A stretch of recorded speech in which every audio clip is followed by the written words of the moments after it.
Oke juga Oke. tuh idenya tuh nih. Tapi Saran-saran dan tipsnya ya. iya, tapi saya sebagai perempuan, sebagai pejalan kaki juga memang Oke. kadang-kadang sering khawatir juga karena di beberapa jembatan penyeberangan orang itu kebanyakan depannya itu selalu ditutupi oleh papan reklame. Itu kan jadi nggak kelihatan tuh. Jadi menunjang untuk melakukan tindak kejahatan juga Nah, sebenarnya. rentan juga jadinya. Oke, dan ini juga menjadi perhatian dari perusahaan jika ada karyawan khususnya perempuan yang pulang malam atau lembur diberikan fasilitas Ada kebijakannya. kebijakan antar Betul. gratis atau semacamnya. Dan perlu diperhatikan juga fasilitas umum lainnya. Kalau kita lihat tadi jembatannya kan minim penerangan, harus dipasang CCTV. CCTV, penerangan yang layak begitu ya. Betul, tidak hanya biar di lebih aman. jembatan tapi juga di tempat-tempat lain.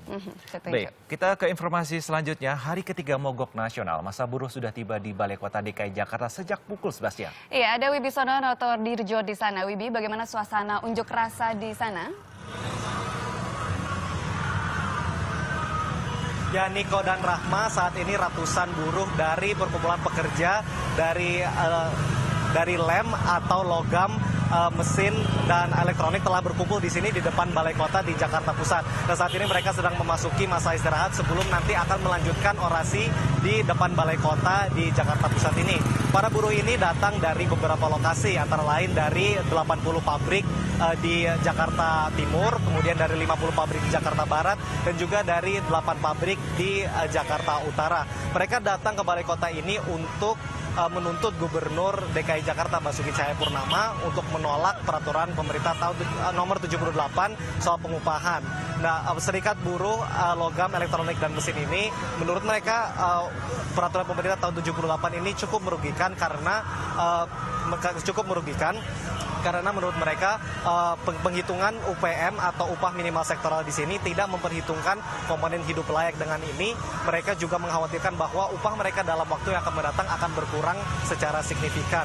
Nah, kemudian setelah ini sebagian dari perwakilan buruh ini akan mendatangi Gubernur DKI Jakarta Basuki Cahayapurnama untuk menuntut penolakan ini. Namun dalam pernyataan pers tadi pagi oleh Gubernur DKI Jakarta Basuki Cahayapurnama, ia mengatakan bahwa ia akan mempersilahkan unjuk rasa ini, namun ia tidak berkomentar banyak soal PP nomor 78 ini. Sementara itu untuk lalu lintas di sekitar jalan Medan Merdeka Selatan ini cukup terjadi kepadatan karena terutama dari Gambir menuju ke Jalan MH Tamrin hanya disisakan 2 jalur untuk menampung sekitar ratusan pengunjuk rasa yang berada di sini. Kemudian pengendara juga harus mengantisipasi karena pengunjuk rasa ini sekitar pukul 2 nanti akan bergerak menuju ke DPRD di Jalan Kebon Siri, kemudian juga ke Dinas Ketenagakerjaan di sekitar Tugutani.